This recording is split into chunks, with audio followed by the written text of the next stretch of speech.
Peeps, what is the beef? Episode 59 of the Chef Fit podcast. We've got a special one today. We've got Kris from Burnt Chef Project. This is a very, very, very important episode because I suppose if you listen back to the we've done it multiple times on the Chef Fit podcast, but we have had some interesting discussions on mental health. And this is a guy that I've since he started and since I saw the page grow, and obviously we got in contact as that went, I really, really wanted to talk to him and get an idea of what this thing is about. And as we all know, like, mental health in this industry is something that needs to be talked about. And we can also talk some shit as well, because what is life, you know? Anyway, Kris, thanks a million for jumping on, brother. All good? Thanks for having me. Cheers, man. Thank you. Beautiful stuff. So, Kris, I suppose, man, like, just take us back to the foundations and take us back to the start. Like, what is your background, and kind of how did you find yourself starting something like Burnt Chef, and how did you get to where you're at right now? Yeah, okay. Well, it might surprise a lot of people to know that my background isn't actually in chefing. So whilst I worked in the hospitality trade myself, my background's actually sales and marketing. And I sort of stumbled into the hospitality trade about 9 years ago from a food wholesale supply point of view, and also from a photographer's point of view as well, doing a lot of food photography.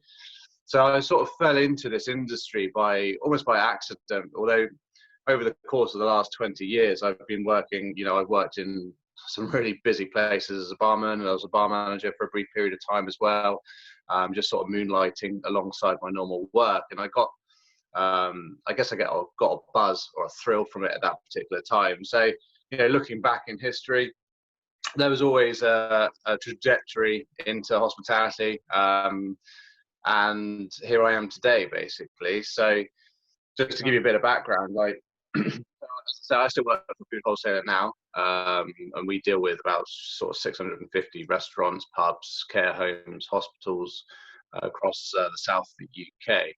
And a lot of my good mates now are chefs.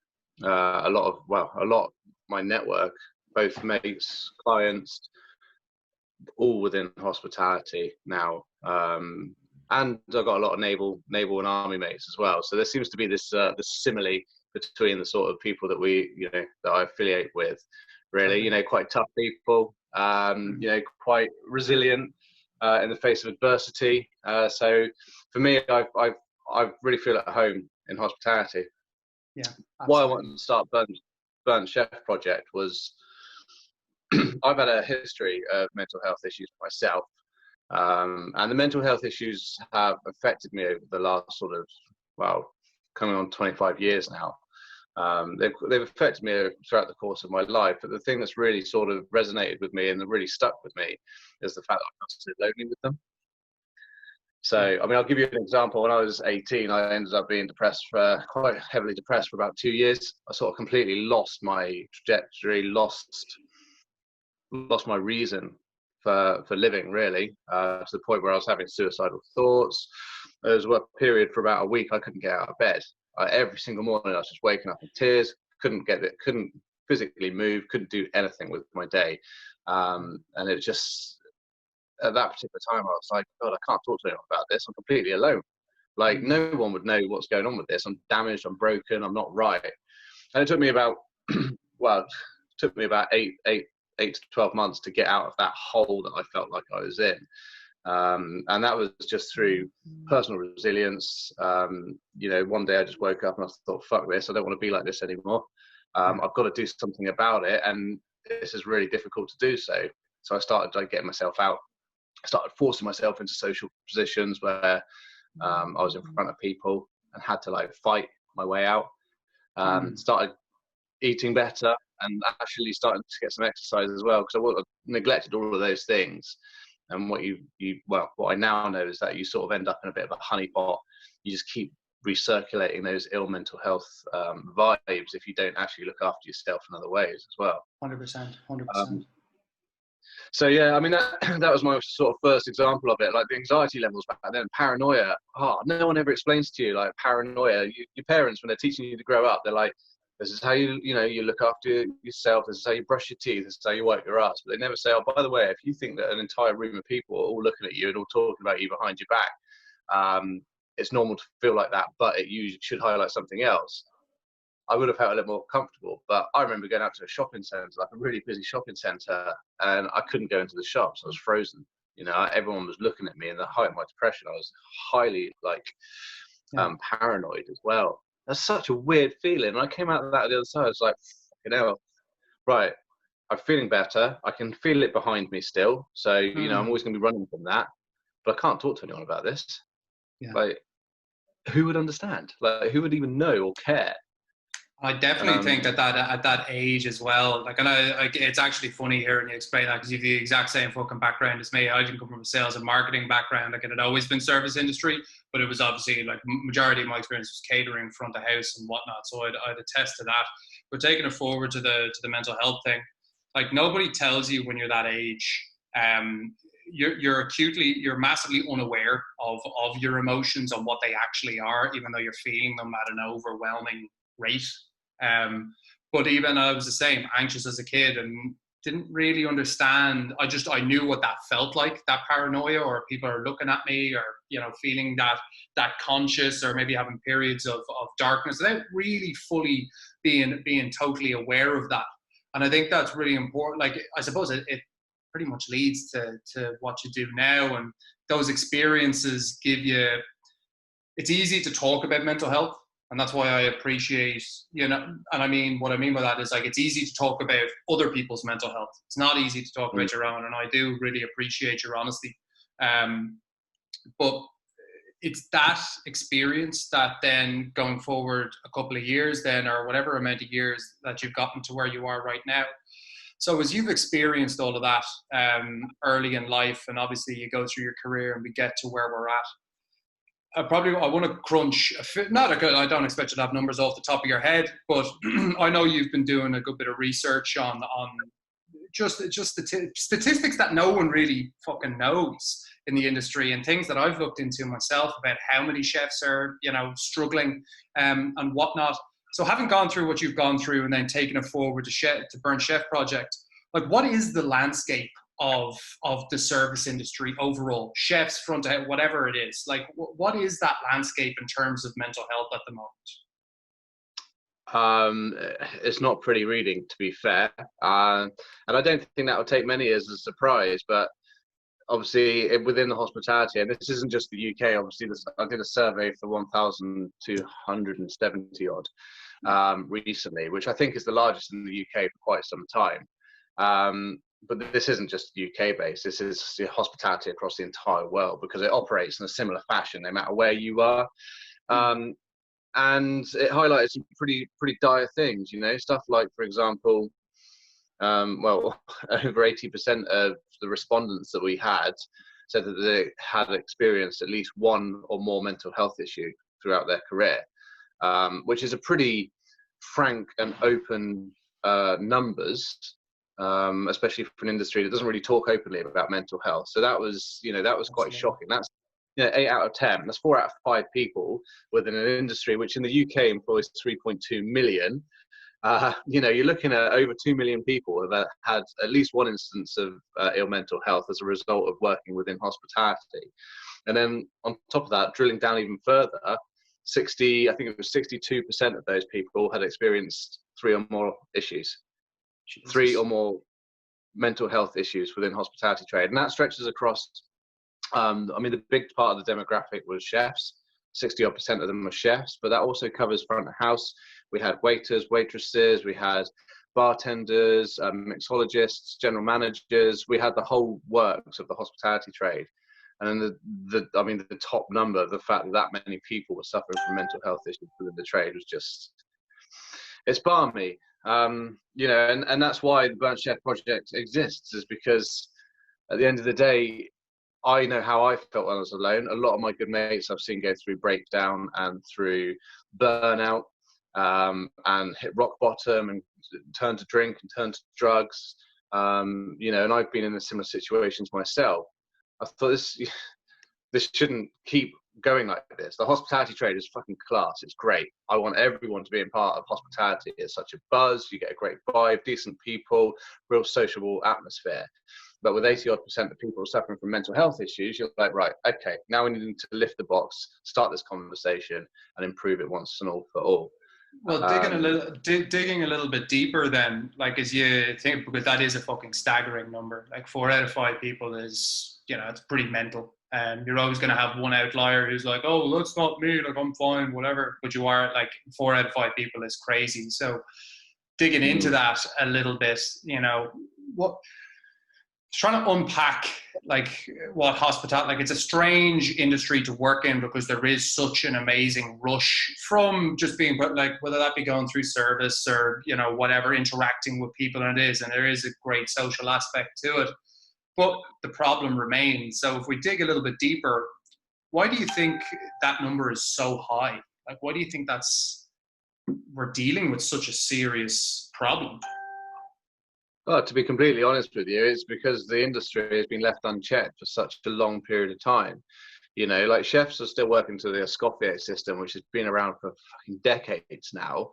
And no one at any point has stopped and looked at that system and gone, oh, actually, do you know what? As a result of having such a stringent hierarchy system in place where it gives you an opportunity to bully and belittle people, mental health, is it a wonder why mental health issues and anxiety levels are increasing?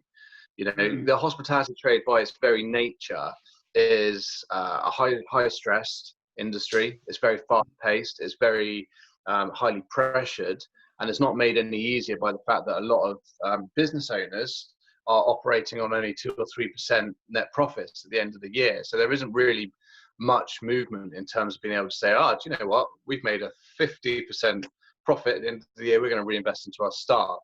So the hospitality industry is getting pounded from both sides. Owners aren't able to spend the time investing into the staff welfare, or they think it's going to cost a lot, versus the industry, long hours, very little breaks. The health and safety laws over here should dictate that people are getting regular breaks and they're only working a set amount of hours, and that just seems to go under the radar with regards to hospitality. It operates as the hidden industry. So there's a lot of different contributing factors, that added to diet. People aren't eating well because obviously they're working long hours, they're grabbing bits where they can. Stress is building up in their body, which actually is shutting down the stomach digestion system as well. A fight or flight response kicks in. So it sort of shuts down all the non-essential systems, which means that people aren't eating regularly. They're not eating square meals or right levels of vitamins. It's usually fried food and quick snacks or takeaways whenever they finish at God knows what time at night or in the morning. And so all of this sort of stuff, it just all adds up. Lack of ability to communicate with family, no time for family or friends because you're doing an 80-hour week. Communication's a vital tool to mental health. Diet's a vital tool. Exercise is a vital tool. And if you can't get exercise, then again, Totally. You're literally in this cocoon, in this box. So I think, within this trade, and to see the volume and the numbers, one of the stats that came out of the survey was the fact that people don't have time for family and friends. That was one of the biggest things that meant something to them, and rightly so, because it's huge to have a connection outside of work. If you don't, you're always going to feel stressed, and you're always going to be in this tight, anxious grip. So I think unpacking that, like if you think about that, then so the thing that you did say there that struck me was that old school hierarchical system that does kind of it leads to a very strange working environment. You also add the stress of the job and the pressure and the high standards. You end up in a situation, it's hard to know how to fix the problem because the problem is stemming from so many different fucking directions, you know what I mean? And like, there's a talk about rights as an employee, but there's also a responsibility as a person, and it's like, how do you weigh that up? How do you know where to dive into? So like within a kitchen environment, as he said, I think so many chefs are just, I call it that, like people say chef life as if that's like, oh, it's this thing to be applauded. And you know, it's actually, the reality is you're conditioned to almost destroy yourself for the betterment for your job. That, if we're being brutally honest here, is, you know, in a majority of cases, especially higher skilled chefs, it's an underpaid job. Do you know what I mean? So like that in and of itself is a big, big problem. And that's not even to mention that there's, you know, maybe not support there. Employers operate on extremely tight margins. So like there isn't even a thought process for wellness. Whereas in a corporate world, it's like you've got banks who, you know, fucking most of that stuff is taken care of and paid for. It's an interesting one, and it's so hard to figure out, I suppose, you know, how to address it and how to fix it. Like for you, and Chef It, like this has been my, I suppose, trying to leverage what I know and what I'm trying to get across and impact my way. And I know that you're trying to do the same thing. So from your point of view, like what, you know, that problem, we've explained that problem. What are you trying to do to address it, or how is Burnt Chef helping address this, let's say? Well, I'm going to be frank, because one thing that I struggled with coming into the Burnt Chef project, and I'll come back to your question in a second, but to give you a part of a bigger story, just to, I don't know, since I started the Burnt Chef project, one of my things was taking black and white photos of people to be able to say, look, you know, there's more that goes on behind the scenes. My aim is to try and get to a couple of thousand photos and have a massive gallery about it. Not for ego, but because it really will punch you in the face and go, there's a problem here. But one of the things that I struggled with personally was someone said, oh, you haven't had a photo taken of yourself. And I was like, yeah, I'm not really comfortable standing in front of the camera. They're like, why not? And I was like, well, I don't really want to admit to anyone that I've had mental health issues. Or they were like, are you fucking mad? You're running a project that raises awareness for mental health, and you're suffering from the stigma of it yourself. And I was like, oh yeah, shit. So once I overcame that, and I was like, do you know what, this is complete bullshit. You know, I'm suffering so heavily from the stigma of something that I'm talking about that I can't even take a photo of myself. Once I got past that, that's it. I'm like, right, okay, someone wants transparency, I'll give you transparency, because I think everyone deserves to hear as much transparency as possible, in terms of the fact that, you know, you're not alone, things that you go through. So when I got into the Burnt Chef project, and come back to your question, in the interest of transparency, I didn't have a fucking clue what I was doing. I literally thought, I'll take some photos, it'll be a great way of raising awareness, and that'll be fine. And very quickly materialized that actually just taking photos of people was just like, I'm showing I'm doing something, but I'm not doing anything. You know, people were saying to me, oh, these are the problems with the trade, this is the problem with the trade, I haven't got this, I haven't got this, I'm feeling like this. And I was like, fuck, how do you deal with so many different variables that are causing issues with the industry? And I sort of floated around in this space for a couple of months. I was thinking, what do I do? And I've narrowed it down personally. You know, we're all hitting it from different angles. As you know, you're doing great work with regards to resilience and physical and mental fitness and control. You know, there's a couple of other great organizations as well, Hospros that are covering from the vitamins, and the Tribe, Pilot Light Campaigner are also doing like talks regularly about mental health. So there's a few of us all doing different things. You know, Kelly's cause of training people in mental health first aid. But the angle that I'm hitting it from is I want to educate the industry. So first off, I want to act as a beacon of light for anyone who thinks, oh, you know, I've had these thoughts for a while and I don't know how to address them. Do you know what? Join the Burnt Chef project. We'll take, as a community, a rapidly growing community, we'll take the message of mental health to the top rungs. We'll take it over across to the government, and I've already started working on that as well. So that's one of the things. The second thing is that education is important. So looking at this, you know, everyone's saying, originally I wanted to do like a campaign for working 4 days on, 3 days off. And I was getting business owners come to me saying, great, we've got a team of 3. If we're going to give people 3 days off a week, we're going to have to employ another one. We're now in negative profit. What do you propose we do? And I was like, okay, all right. So there needs to be this work-life balance.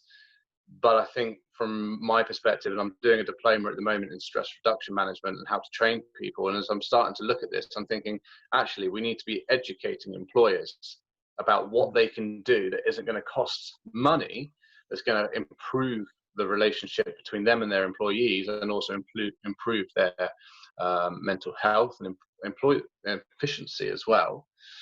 Need to work with management teams, because especially within front of house and chefs, a lot of the time you'll find yourself as a sous chef or a head chef because your head chef's left, and you'll find yourself going from KP to CDP because someone's left, and all of a sudden you're learning skill sets, practical and creative skill sets, but you're not learning any man management through that entire time. So you could go, it used to be the day it would take you 10, 15 years to become a head chef.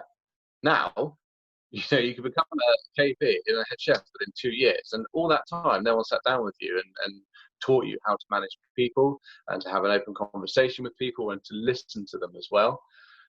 So we're spending time building management training courses online so that we can hit the masses. Mental health awareness courses, we've already launched those on our website as well. They are massive, just by allowing people to invest time, both management and also employees, invest their time in learning about mental health and mental resilience, and not only their own mental health, but how mental health works as a subject. So that if there's a waiter or a waitress or a waiter person, you're in this trade and you notice someone's gone quiet or they've not been turning up to work recently, you can go, well, I've done mental health awareness training. I know that there's something perhaps not quite right with this situation, and I'm just going to go up and ask someone, how are you? What's going on? I've noticed this. Is there anything I can do for you? And just that being aware. So we're spending a lot of time raising money. We're obviously a non-profit, so all the money that's donated, any profits that are left over, literally go into paying for training and helping to subsidize that. So that's our goal at the moment. My goal, as well as my personal goal, I've taken on a diploma in stress reduction management, so that once I'm fully qualified with this, I can go out probably towards the end of this year and work directly with employers and go, right, show me your absence records, show me your staff retention and your hire records, let me have a look at your rotas, let me look at everything that you're doing within your business, and let's see if we can tweak it with no major costs to yourself in order to improve your employee welfare.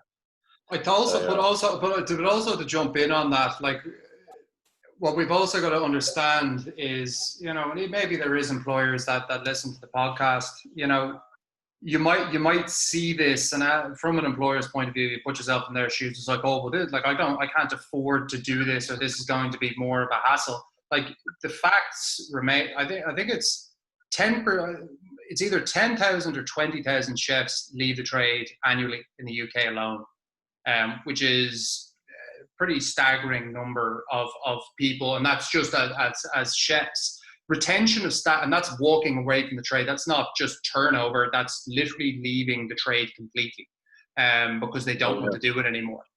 So that's not even to speak on what staff turnover across, the entire country. Staff retention is very, very difficult, and to take that on another level, retention of your best staff is even more difficult. So it's to kind of consolidate what you're saying. These things are vastly important from not just a chef's point of view, but also from an employer's point of view. It's the aim is to make the industry a better thing. You know what I mean? Over time, yeah. I think that's really important, because I know, and again, I've caught flack before for saying, all right, well, chefs are being treated this way. But it's also in that employer's interest to have staff who are in, they have that satisfaction. They are equipped with the tools to deal with wellness and whatever else, because that can feed back into performance within the business, and it also it retains people. And on top of that, if employers or chefs are better equipped to deal with these kinds of problems, we don't see the terrifying statistics that you were saying earlier on. So I think that's an important thing to touch on. So it's moving in the. Sorry, go ahead. Just to jump in with some more stats for you. I mean, I'm quoting from the top of my head now, but I think in the UK alone, £42 billion is lost down to mental health related problems. Now that includes absenteeism, so people who aren't turning up to work. This includes presenteeism, which is a much larger issue and it's rapidly growing. So presenteeism is basically where you're suffering from high levels of stress or anxiety or depression, or another mental health issue, and as a result you're not fully present at work. So what you're actually doing, and employers, I want to work with employers and I want to work with employees, because both together we can come to a solution. But employers, I think they need to be aware that Deloitte said in January, there's a massive report that came out. It's really, really interesting. They said that there's a return on investment of 5 to 1 for any employer that spends time training their staff and investing in mental health. So for every £1 that's spent, they get a £5 return. Now, I've said in a couple of interviews before about how this breaks, COVID is a break, is a chance for the industry to stop, take a breather, reset, and look at what they're doing, right? We as a hospitality trade are always like, fuck, we've lost 3 members of staff, haven't got time to find out why they've gone or what's up with them. Let's just get more staff in. Oh, look, there's an agency. We'll use agency. That will pull in as much staff as possible for the time being until we can try and hire someone.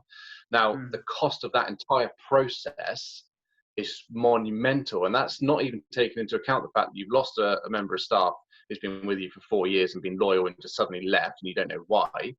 That's also including the fees, that's including your time, that's including training someone up.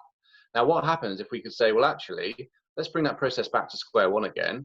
Let's make sure that your member of staff who's been with you for 1, 2, 3, or 4 years is actually engaged. They're happy. They enjoy working for you. They feel like they get a good life balance. They feel like they're in control of their work and that they get a say within their day-to-day routine. Now, they're with you now for another 10 years. You've just cut out this huge proportion of cost, and that member of staff is happy, they're more engaged, they're going to work for you harder, and as a result, you've got this beautiful equilibrium where actually you're not just throwing money at a wall hoping some of it will stick. You've got money that's invested in the people that you know and love and trust within your workforce. So I don't know, I could go on for ages. But it's extremely powerful. It's extremely powerful. And I think you touched on something very important there. And it's like, there is an opportunity to address these things, in the situation we're in right now. So that the industry is on its arse. We don't know what the future is going to be. And I suppose it's something that anyone that's within it has been probably calling for a long time. But that long-term solution that you're talking about of retaining staff, like just as an example, and show that things kind of are moving on the ground. So like my brother Keelan, my 2 brothers run a restaurant called Variety Jones in Dublin. They won their Michelin star last year. Keelan's the head chef. Owner Aaron is on the floor. And the idea of, and Keelan said this when he opened up, and the idea was that everyone gets paid the same. Him, waiter, you know what I mean? The 3 floor staff or 4 floor staff, 3 or 4 in the kitchen, everyone gets paid the same, equal share of tips. And and then seeking to get it to a 4-day week as well. And he understands the importance of doing that. And because he knows, even when he was a head chef elsewhere in a place that he didn't own, he still fought to get 4-day weeks. And there was a pattern that everywhere he went, he also had an extremely strong, loyal team who would, when not break their bollocks, they would work extremely hard for them. But the point was, you weren't ripping the piss out of the people who were working for you, and you were, by allowing them to have a life, by trusting in them, and something as small as like paying someone an equal share of the tips. Like I've been part of places and I've worked in where tips weren't equally shared. Our kitchen didn't get any fucking tips, for example. Yeah. All these small things contribute. And like, if we could start addressing those problems, and again, as you said, the first thing is awareness. You've just said a load of stuff that I wasn't even aware of. That's just like, boom, that's insane. So I think, as you said, there is an opportunity now. We know things need to change, but I think the biggest thing you can make aware on what you're doing is making it aware for employers that it's in their best interests to manage the wellness and especially the mental health of their staff, and for employees to become aware of their own mental health. Because if every individual applies that self-care and, just even the awareness of it, even the acknowledgement of I've been struggling and Jesus, maybe things need to change in my life. You know, even that is a cause of momentum. And I think what you're saying is vitally important. And the more awareness that we can bring to that is absolutely, you know, it's paramount. So I suppose taking it into the harbour here, Kris, like the next couple of years, obviously you've explained what the direction that you're looking to take this thing. Is there anything we should be looking at within the Burnt Chef project? Like, where do we find you? How do people get involved? Is there anything coming up that we should look out for? Like, what is there anything on that side of things? Yeah, I mean, I think where do I begin? I mean, I'll try and keep it brief, but I mean, the best way to find me is theburntchefproject.com. On social media, on Instagram and Facebook, it's the Burnt Chef Project. And tend to be quite active on Instagram more than I am on any of the other platforms, because by our very nature of a creative industry, a lot of people, you know, work on Instagram. Used to be Twitter once upon a time, but that seems to have slowed down a little bit. So come and find us. I mean, I'm looking for support at the moment. I mean, for me, I am juggling this alongside a full-time job. I would like to spend my days traveling around as many different venues in the UK and Europe as possible, talking to people very briefly about mental health, just having a presence, taking their photos, adding them to the portfolio, and engaging with employers. You know, that's what I want to do. I feel that there's lives to be saved. And I don't mean that in a dramatic term. There genuinely is too many suicides going on within hospitality. And I think that just by having a presence within those businesses, there's a possibility that lives could be saved. So that's what I want to be doing over the next few years. In terms of what we've got coming up, so I'm just about to launch a deal with Risden and Risden, who are some fantastic custom apron makers and knife roll. They've done a lovely canvas knife roll with leather straps, so that's about to launch. I'm in the final throes of putting together a recipes for mental health cookbook. It's going to be geared towards inspiring young chefs and current chefs within the trade on how to cook. I've got I've got a couple of Michelin star chefs in there, people like Ryan Blackburn. I've got James Golding in there, Adam Handling. So again, the whole purpose of that is to generate a little bit in terms of funding for the project, so that I'm able to keep going, keep pushing forward, but also at the same time expose the awareness of mental health. You know, and what's this mental health cookbook? Oh, it's got a couple of chefs I know, but what's it about? All of a sudden, again, oh, I've had anxiety, or I'm suffering from depression. I didn't realise there was someone out there talking about it. So that's coming up. That's due to launch at the end of this week. In line with Mental Health Awareness Week. And one that I think your viewers and your listeners will be quite interested to know about is the Suicide Burpee Challenge. So a group of girls got in contact with me, which is always a good thing. I hope my wife's not listening. They got in contact with me and said, look, you know, we want to raise money for the Burnt Chef Project. Our partners are in the trade. And we are going to do 6,507 burpees between 6 of us in a day. I was like, well, firstly, you're mad, because if anyone's ever tried to do 10 burpees, they'll know how much it bloody kills. And I said, well, why is 6,507? They're basically doing the number of suicides that happened in 2018 in the UK, which, you know, suicide for men is still the biggest killer out of so many different things. You know, I think it even is a bigger killer than heart disease or certain forms of cancer, you know. So I said, fine, let's get on board.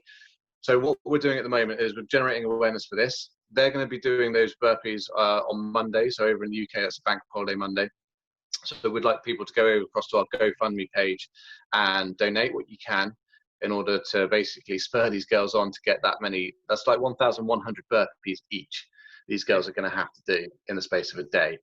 And additionally for that, I've said, well, it's pointless me sitting by just watching, you know, you girls work hard. So I've said, right, we as a community then, I'm challenging everyone out there to do as many burpees as they can and donate 50p a burpee towards the Burnt Chef Project, and also our local Dorset Mines down here as well, who do great work. So I've had chefs who do, right, I can only do 10, brilliant, donate a fiver. Oh, I can only do 20, fine, don't do that, record it, post it up online, tag 3 or 4 friends, and then donate a £10. Every little helps. So all these little £5 and £10 add up. Plus, it's getting people out there. It's getting people active. They're part of something. They're part of a community, and they're helping some great causes. So, yeah, I'd be keen to promote that one. Absolutely, absolutely. I know I just shared it through our page there, and obviously anyone listening, please get on that. And obviously, just as a bare minimum, show support to the page. Honestly, like these changes that we're talking about, guys, they don't happen when people are idle. You know, like it's really, really, really important that someone like Kris is pushing this thing ahead and is trying to forge forward the same way that I have my own message with Sheffield, and we're trying to forge it forward. Please try and show support in whatever way that you can. So if it's involved in that burpee challenge for suicide, get on it, you know, and do what you can. I will do so as well this week. I'll make sure of that. Unfortunately, the fitness working against me there as the burpees increase, but listen, we'll get there. Yeah, Kris, as I said, man, thank you for jumping on. It's really, really fucking important what you're doing. And not only that, I think it's even the facts that you're giving and the perspective that you're giving, you're shedding light on something that people aren't even looking at a lot of the time. And hopefully that conversation is changing as the stigma goes away. And over the next 5 or 10 years, hopefully the industry will be drastically different in terms of how people are treated and how businesses are operated, based on some of the things that we're talking about here, man. So keep fighting the good fight, and thank you for doing what you're doing, and I appreciate you jumping on. It was an awesome episode. I really enjoyed it. Thanks, man. I think as a final footnote, the thing that's really driving me at the moment is the fact that my 4-year-old, she comes up to me and she goes, "Daddy, I want to be a burnt chef." And I'm like, I said, okay, you get the concept, but my 4-year-old wants to get into hospitality. She loves cooking. You stick an apron on her and she loves baking. She does making bread. She does whatever you can do this in the kitchen. And I want to make sure that by the time she's old enough, if she still wants to become, in hospitality in some shape or form, that I'm confident with her going into that industry and knowing that she's going to be well cared for. So I'm working for her, but I'm working for everyone else as well. So thanks for having me on, man. It's appreciated.